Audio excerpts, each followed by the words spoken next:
Greetings, fellow Whovians, and welcome back to Unrepentant Geeking, the show where a geek can be a geek. Yeah, if that didn't give it away. This episode it's another late episode this week, but this time it's not because I did 2 reviews, it's because my voice is largely giving out. I've taken some cold medicine, and we're going to see if I can get through this. I suspect it's going to be another shortened episode, shortened review, which is fine. This is a pretty good episode, but it's also an episode worth, Anyways, I don't know what I'm saying. Let's just get on with it. So, the latest episode of Doctor Who, the Tsuranga,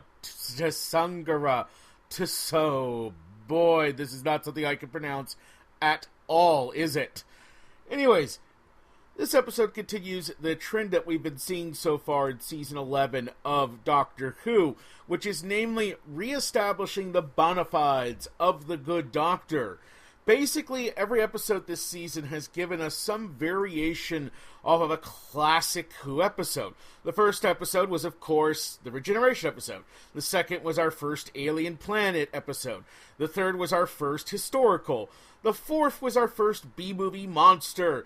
And in this week's episode, we get perhaps the most definitive, at least depending on who you ask, of all Doctor Who stories, the Base Under Siege. Now, for those not familiar, the Base Under Siege is the name for a particular type of episode of Doctor Who that at various points have been very much a major reoccurring approach to storytelling for the series. There have been runs with Doctor Who, whole seasons that have been basically nothing but base under sieges. And the idea is that you take this location, generally someplace lonely, cut off from larger civilization, a place that nominally should be safe, and then you have something from the outside attempting to invade or actually invading and slowly stripping away that safety. In other words, as if a castle or a base under siege from an enemy presence. It is a very classic formula to Doctor Who, and I'm happy to say that, as has tended to be the case this season, Chris Chibnall proves that he's pretty damn good at capturing the best elements of old Who while still putting new and fresh twist on it. It's especially nice because in some ways this is the most satisfying complete episode of the season to date. By which I mean, The Woman Who Fell to Earth, the first episode definitely was, it's the first episode. You're always going to cut it some slack. I really liked The Ghost Monument, but I know some people thought it ended a bit abruptly, and I could see where they're coming from. Rosa was terrific, but The Doctor was definitely overshadowed by the very nature of the episode. And, well, Arachnids in the UK just was a mess, especially the ending. It wasn't bad. I stand by my positive review of it. And all the screaming. Let's not re-bring that up again. But no, the ending was just a complete and total mess, really. The Conundrum, I'm not going to bother. I know there's probably a way to find out how to pronounce it, but whatever. Let's just move on. The Conundrum, though, really, aside from a tiny bit of wonkiness in the beginning, and even that has a purpose, really does feel like a very well put together overall episode of Who. So, basically, the idea is that the Doctor and her companions are on a junk planet looking for something or another when they get caught in a detonation of a sonic mind. They wake up aboard the titular Tsuranga, which turns out to be a medical spaceship, think of it like a medical ambulance, traveling at great speed to a medical space station. And from there, things start to go wrong when an adorable yet very dangerous alien creature boards the ship and threatens to plunge it and its entire crew and passengers and all that into a fatal situation. So, like I said, pretty standard, pretty classic, depending on how kind you want to be, Doctor Who setup, especially with the whole base under siege element. But there's a lot to really appreciate in this episode. Now, like I said, there's a little bit of wonkiness in the beginning. mainly, it takes, in my opinion, the Doctor way too long to figure out that she's on a spaceship. Now, to be fair, they do give themselves at least a little bit of room for why this is going on, since she's recovering from a fairly traumatic experience, and the episode goes out of its way to make it clear that, especially early on, she's not necessarily operating at 100%. But still, it's a little drawn out, and it's drawn out for a reason, mainly so we can meet the rest of the rest of the cast for this episode, the rest of the characters who'll be playing a part in this. But still, it's a little weird, but I do like the ultimate payoff in which we get to see the Doctor basically be very doctorish. By which I mean, the Doctor is, generally speaking, a heroic figure. Generally, again, this varies, in that even when they're an asshole, they tend to do the right thing. But at the same time, that asshole element is also always there. The Doctor is pretty much privilege walking, especially in her previous, white male, as it were, incarnations. And the Doctor does have a tendency to kind of act like and assume the entire universe revolves around them. And look, there have been times when they're not entirely wrong, but that doesn't make it any more incorrect to behave in such a manner. And it's great to see the Doctor basically in confusion and upset and being cut off from her TARDIS, especially this being the second time in this regeneration, seemingly. You can tell there's a little bit of echo of having lost it at the beginning. She's about to do something very selfish, potentially dangerous, and she gets called out on it. And she admits she's wrong. And it's that last bit that's especially interesting, because I definitely believe most incarnations of the Doctor would have backed off. Absolutely. I'm not sure they would have backed off in the same way. Most incarnations of the Doctor are a bit like a cat, in that they tend to pretend like they planned it all along. You know what I mean? Like when a cat misses a jump, they'll scramble themselves back to their feet. They'll suddenly start to lick themselves, or start to look around, or they'll put their face up in the air and walk away. Cats never make mistakes, you see. They always meant to do that. And, well, frankly, the comparisons between the Doctor and a cat, the more I think about it, are rather startling. But okay, I'm starting to lose my voice a bit, so let's get back to it. Yeah, I really like that scene, and I like both as what it says about the Doctor and what it says about the sadly short-lived Astos. So, yeah, Astos was a fun little inclusion. He seemed to be set up as a major character, only to get killed off pretty quickly. And, yeah, I thought the show did a pretty good job of establishing him as a force in his own way to be reckoned with. Somebody who you could believe the chemistry between him and the Doctor, not in a romantic way, but just isn't somebody who, seems like almost a match for the Doctor.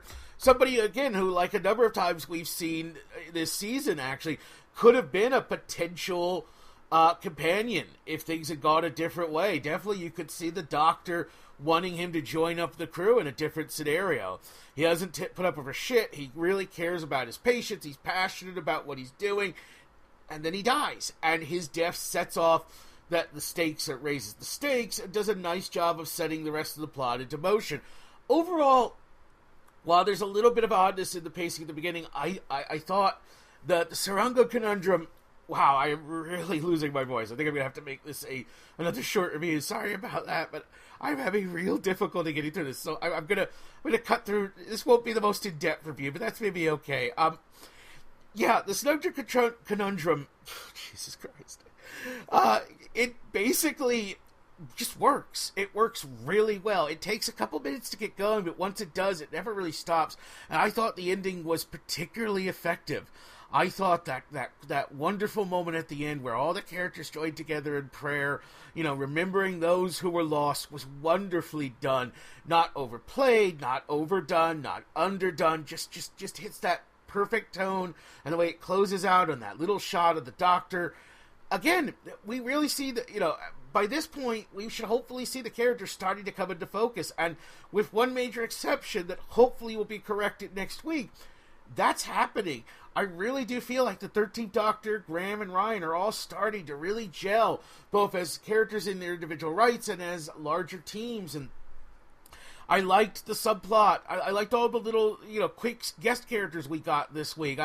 obviously, the android character was a bit underserved. Honestly, you could have cut him out of the episode and you wouldn't have really lost much. He didn't contribute. He's the weakest part of the whole episode.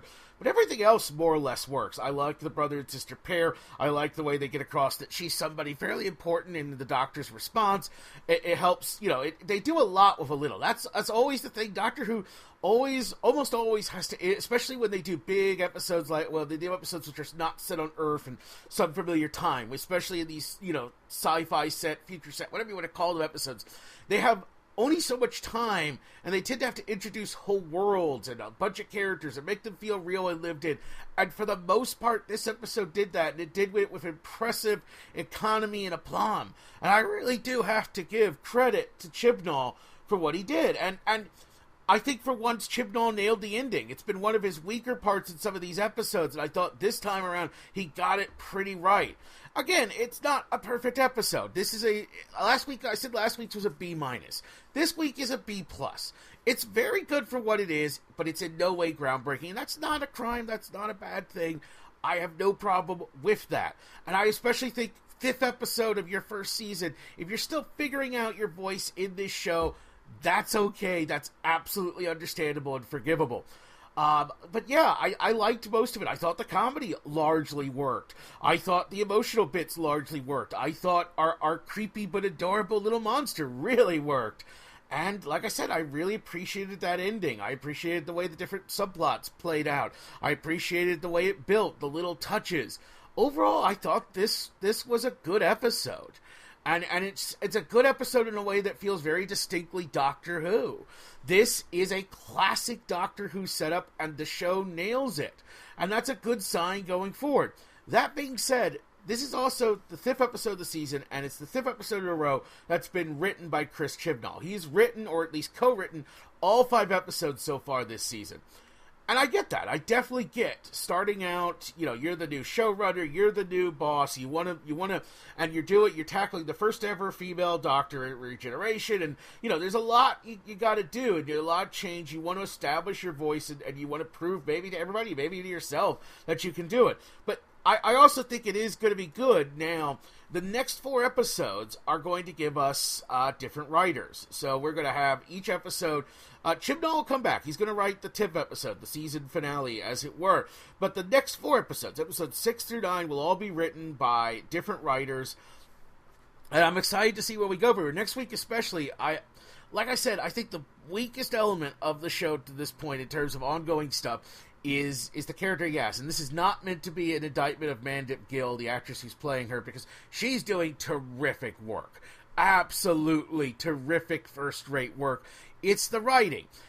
This episode, I've said it before, like last week's episode, she never came across really like a cop. This week, I think, did a better job of that and gave her a little bit more to do. And next week is an episode all about her. It's a direct, in a way that even last week's wasn't. Yes, her family was in it, and yes, it definitely had some focus on her, but it wasn't really a Yaz episode. Not really. Next week's episode, though, is absolutely going to be, because we are going to be having her meet her mother, basically, in the past. And it's going to be very interesting to see what they do with that. If by the end of this episode, Yaz hasn't come into focus as a character, then we may have a real problem on the level of how Martha Jones, as much as I loved the actress who played her, and as much as there were great moments with that character, as a character overall, she never came into focus. Or the way that in, the second half of, or basically the first half of what we got with Clara was just a mess. She wasn't a character, she was a pure plot device, nothing more. And it was only just how good Jenna Coleman was that helped her work at all. Later seasons definitely went a good ways to help correct that, and by the end, I loved Clara, but yeah, her as a character in her first, that second half with the 11th Doctor, yeah, anyways, Yaz has not gotten as bad as either of those yet, and I'm hopeful she won't. I will say that I've been starting to listen or read some of the ancillary material, and I see other writers getting a handle on her voice better. That gives me hope that what we have basically is still, growing pains. But overall, yeah, that's next week. As for this episode, definitely a very solid, absolutely B+ episode of Doctor Who. Effective at what it did.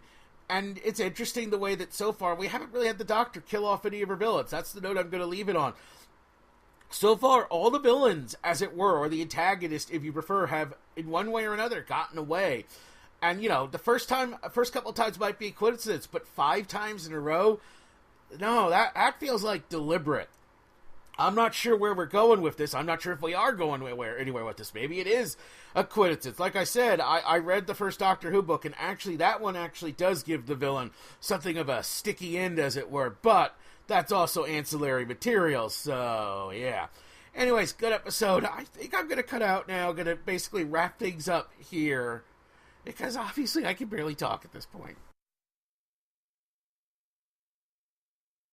And that's going to do it for this episode, Doctor Who. Unrepentant Geeking. God,